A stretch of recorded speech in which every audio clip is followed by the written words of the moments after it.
वासिष्ठ महारामायण को सुनते रहने के लिए हमारे चैनल को सब्सक्राइब करें और बेल आइकन को दबाना ना भूलें।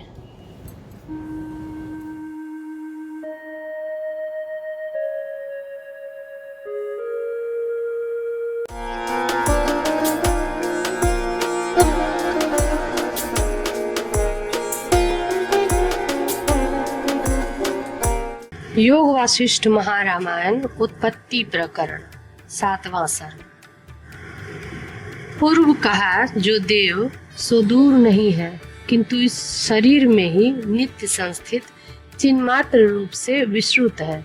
इस विषय का वर्णन इस 7वें सर्ग में किया गया है। श्री राम जी बोले, हे ब्राह्मण, ब्रह्मादि देवों कारणभूत देव जो आपने पूर्व कहा है, जिसके ज्ञान से जीव मुक्त हो जाता है, वह किस उपाधि में अनावरण से अविभक्त और किस तत्व में है, और उसको मैं कैसे प्राप्त करूं, सो उपाय कहिए। श्री वशिष्ठ जी बोले, हे राम जी, जिस देव के विषय में मैंने कहा, यह कहीं दूर नहीं है किंतु शरीर में ही चिन्मात्र रूप से प्रसिद्ध स्थित है। शरीरस्थ हृदय पुंडरीक में विशेष रूप से उसकी अभिव्यक्ति होती है। यह संपूर्ण संसार परमात्मा ही है और यह सर्वव्यापी चेतन स्वरूप से पृथक भी है। वह परमात्मा केवल एक चेतनाकार है। वह दृक् चेतन शक्ति दृश्य विश्वाकार नहीं, संपूर्ण वस्तुओं का अधिष्ठान होने से सर्वज्ञ तत्व प्रतिपादन के लिए उसको विश्वाकार कहा गया है। हे राम जी, ये शशिभूषण शिव जी चिन्मात्र ही है। सबके नियंता विष्णु चिन्मात्र ही है। सूर्य भी चिन्मात्र ही है और कमलोद्भव ब्रह्मा जी भी चिन्मात्र है। तात्पर्य यह है कि कार्यात्मक विश्व की ही सत्ता परब्रह्म की सत्ता अभिन्न नहीं है, किंतु जगत कारण माया और उसके गुणों के अभिमानी देवताओं की सत्ता भी ब्रह्म से अभिन्न रूप ही है। श्री राम जी बोले, हे ब्राह्मण, इस बात को बालक भी कहते हैं कि यह संपूर्ण विश्व चेतन मात्र परब्रह्म का रूप ही है, तब उपदेश की क्या आवश्यकता है। श्री वशिष्ठ जी बोले, चिन्मात्र चेतन यह विश्व है। यह जो आपने जाना, इससे संसार की नाश करने वाली वस्तु आपने कुछ भी नहीं जानी। हे राम जी, चेतन यह संसार है, इसमें यह जीव पशु है, इसी से जरा मरण आदि सब भय निकलते हैं। यह अज्ञानी पशु स्थूल देह मात्र रहित होने से भी दुख का ही भागी है, क्योंकि स्थूल, सूक्ष्म और कारण तीनों शरीरों में आत्म भ्रांति से रहित और भ्रांति शून्य जो प्राणी है, उसको राग द्वेष प्रयुक्त सुख दुख नहीं होता। इस विरुद्ध ज्ञान से चेतन ही मन रूप अनर्थ स्वयं होके स्थित रहता है।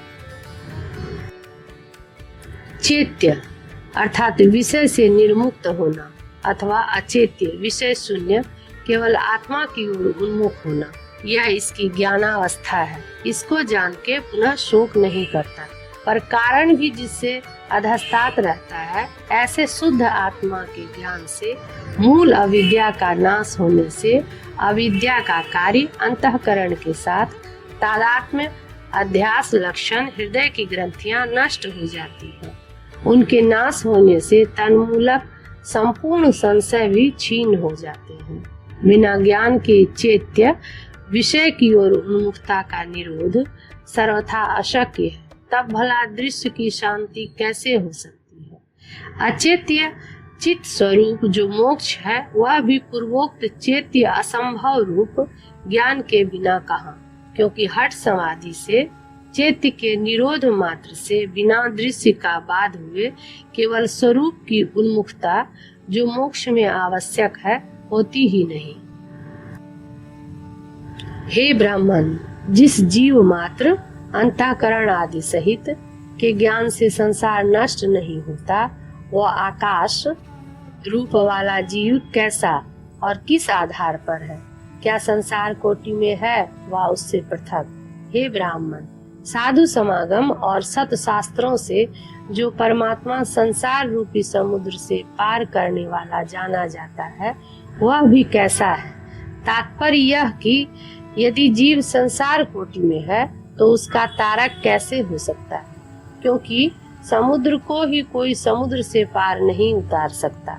इसलिए जीव को संसारी कहना यह असंगत प्रतीत होता है। श्री वशिष्ठ जी बोले, यदि जीव का वास्तविक स्वरूप हो और वही संसरण धर्म वाला और मुक्त हो तो यह आपका प्रश्नाक्षेप संगत हो, परंतु यह बात नहीं है। किंतु ब्रह्म वा इदम अग्र आसीत् इत्यादि वाक्यों से ब्रह्म को ही अपने स्वरूप के अज्ञान से संसार और उसके ज्ञान से मुक्ति, इस आशय से वशिष्ठ जी कहते हैं कि जन्म और शरीर आदि संघात रूपी जंगल में विशीर्ण जो यह चेतन जीव है, इसको ज्ञानी और पंडित जन आत्मा अर्थात ब्रह्म कहते हैं। अर्थात ब्रह्म ही विवर्तन रूप से जीव है। यह जीव ही संसार, चेतना और दुख की संतति है। इसके ज्ञान से कहीं कुछ नहीं होता। हे राम जी, यदि परमात्मा का ज्ञान हो तो संपूर्ण दुख की संतति ऐसे क्षय हो जाती है जैसे विष की शांति में विष की महामारी। श्री राम जी बोले, हे ब्राह्मण, मुझसे परमात्मा का रूप कहिए जिसके ज्ञान से संपूर्ण मन के मोहों से यह जीव पार हो जाएगा। वशिष्ठ जी बोले, एक निमिष में एक देश से दूर देशांतर में प्राप्त जो संवित ज्ञान की शरीर है, उन दोनों के मध्य में जो ज्ञान का रूप है वही परमात्मा का रूप है। निर्विषय ज्ञान अप्रसिद्ध है, इसलिए निर्विषय अनावृत जो अपरोक्ष चिद रूप है वही परमात्मा का रूप है। ऐसा कहने से अनुभव में नहीं आ सकता। इसलिए शाखा के अग्रभाग में चंद्रमा देखने में निश्रित अंतःकरण से अभिव्यक्त अपरोक्ष ज्ञान शाखा देश से चंद्र देश तक एक निमिष में अनुस्यूत है, क्योंकि इसके बिना शाखा और चंद्रमा का एक काल में ग्रहण नहीं हो सकता। इसलिए शाखा देश और चंद्र देश का ज्ञान सविषय होने से भी दोनों देश के मध्य में जो निर्विषय चित रूप ज्ञान है वही परमात्मा का रूप है। जिस ज्ञान रूप महासमुद्र में नाश आदि विकार के बिना ही अपने स्वरूप से मिथ्यात्व दशा में प्राप्त जो जगत अत्यंता भाव है, वही ज्ञान का रूप परमात्मा का रूप है। जिस ज्ञान स्वरूप में दृष्टा और दृश्य का क्रम स्थित रहते भी अस्तमय हो गया है और जो आकाश का बाद होने पर भी स्वयं अपरिच्छिन्न विशाल आकाश रूप है, वही परमात्मा का रूप है। जो जगत के स्वभाव से शून्य रहते भी सब वस्तु के यथार्थ स्वरूप से पूर्ण होने से अणु मात्र से भी अशून्य के सदृश है और सृष्टियों के समूह जिसके अज्ञान से प्रतीत होते हैं। इसलिए सतरूप होकर भी जो शून्य के सदृश भान होता है, वही परमात्मा का रूप है। जो महाचिन्मय होने पर भी अज्ञानियों की दृष्टि से बृहत पाषाण अथवा अंतर में जड़ के समान जो स्थित है, वही परमात्मा का रूप है। अधिभूत, अधिदैव और अध्यात्म शब्द से जो कथित है, उसके सहित संपूर्ण जगत के संगम अर्थात अध्यास संबंधी अभेद को प्राप्त होके जो सत सत इस व्यवहार योग्यता को प्राप्त होता है, वही परमात्मा का रूप है। जिस प्रकार प्रकाश का आलोक आकाश की शून्यता आत्मा है, इसी प्रकार संपूर्ण जगत जिसमें स्थित है अर्थात संपूर्ण ब्रह्मांड का जो आत्मा है, वही परमात्मा का रूप है।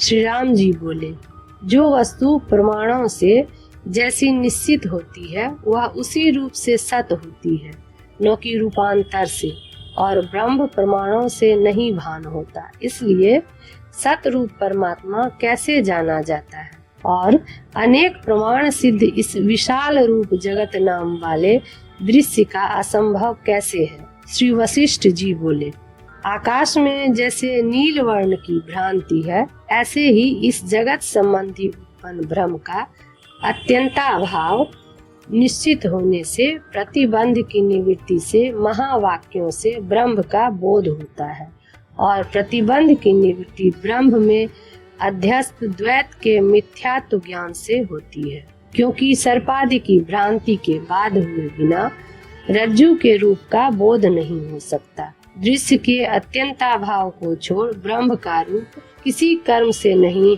होता, क्योंकि दृश्य के अत्यंताभाव के सिवाय कोई भी शुभ गति नहीं है। दृश्य के अत्यंताभाव होने से शेष ब्रह्म का ज्ञान होता है, और जिसका ज्ञान होता है वह जानने वाला आत्मा ही हो जाता है। दृश्य के अत्यंताभाव के बिना बुद्धि में ब्रह्म के प्रतिबिंब का अभाव कहीं नहीं होता। बुद्धि में प्रतिबिंब ब्रह्म अपने आवरण करने वाले अज्ञान को जलाता हुआ यथार्थ रूप से जाना जाता है। अध्यस्त जगत की सत्यता में ब्रह्म का प्रतिबिंब नहीं होता, क्योंकि विरोधी द्वैतग्रस्त बुद्धि में अद्वैत के प्रतिबिंब का उदय नहीं होता।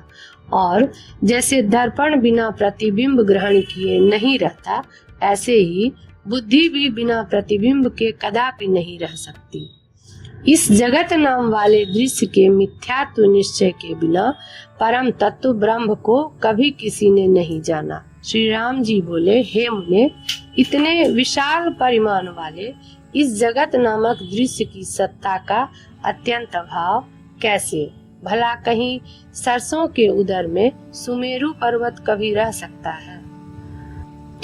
श्री वशिष्ठ जी बोले, हे राम जी, यदि कुछ दिन सतशास्त्र और साधु समागम तत्पर अखिन्न चित्त मेरे सम्मुख स्थित रहोगे, तो मैं क्षण भर में तुम्हारे चित्त से दृश्य को ऐसे मार्जन कर दूंगा जैसे ज्ञान से मृग तृष्णा का जल, और दृश्य के अभाव से दृष्टता भी शांत हो जाती है, और उसके अनंतर केवल बोध मात्र शेष रहता है। दृश्य की सत्ता दृष्टत्व, दृष्टा सत्ता से दृश्यत्व, एकत्व से द्वित्व और द्वित्व आदि की प्रसिद्धि से एकत्व भी कल्पित है। एक के अभाव होने से दोनों की सिद्धि नहीं हो सकती। द्वित्व, एकत्व, दृष्टत्व और दृश्यत्व के क्षय होने पर केवल सतमात्र शेष रहता है। हे राम जी, तुम्हारे मन रूपी दर्पण से अत्यंताभाव के संपादन से अहंता आदि जगत दृश्य रूपी संपूर्ण मल मैं मार्जन करूंगा। असत पदार्थ की सत्ता नहीं और सत पदार्थ का कभी अभाव नहीं। जो जगत स्वभाव से ही नहीं है, उसके मार्जन में क्या क्लेश है? यह प्रथम उत्पन्न नहीं हुआ। जो कुछ यह व्याप्त देख पड़ता है, वह विमल स्वात्मा ही में ब्रह्म की चित्ता से वृद्धि को प्राप्त है। यह जगत नाम से न उत्पन्न हुआ, न है, और न यथार्थ दृष्टि से यह दिखता है, क्योंकि सत की उत्पत्ति व्यर्थ है और असत का असंभव है। इसलिए स्वर्ण में कटक आदि के समान कल्पित है, उसके मार्जन में क्या क्लेश है? ब्रह्म तत्व अबाधित रूप से जिस प्रकार स्वयं अनुभूत होता है, वह प्रकार अनेक युक्तियों से विस्तार पूर्वक कहूँगा। जो पदार्थ प्रथम नहीं उत्पन्न हुआ, उसकी अस्तित्व व ग्रहण यहाँ कैसे हो सकता है? मरुस्थल में जल की नदी कहाँ, और कहाँ दूसरे चंद्रमा का ग्रहण? जैसे वंध्या के पुत्र मरुस्थल में जल और आकाश में वृक्ष नहीं है, वैसा ही वास्तविक में जगत का भ्रम भी नहीं है। हे राम, जो कुछ यह देख पड़ता है, यह निरामय ब्रह्म रूप ही है। यह पीछे मैंने केवल वाणी से, किंतु आख्यान आदि उपपत्ति रूप युक्तियों से भी कहूँगा। हे उदार बुद्धे राम जी, जिस विषय को पंडित जन अनेक युक्तियों से सिद्ध करके कहते हैं, उसमें अनादर करना अयुक्त है। जो मूढ़ बुद्धि प्राणी युक्ति युक्त वस्तु का अनादर करके युक्ति शून्य कष्ट पदार्थ में आग्रह करता है, उसको ही पंडित अज्ञ कहते हैं। इत्याकर्षे वासिष्ठ महारामायणे वाल्मीकीय देवदूतोक्ते मोक्षोपाये उत्पत्ति प्रकरणे भाषानुवादे जगदादि दृश्या सत्ता प्रतिज्ञा नाम सप्तमः सर्गः।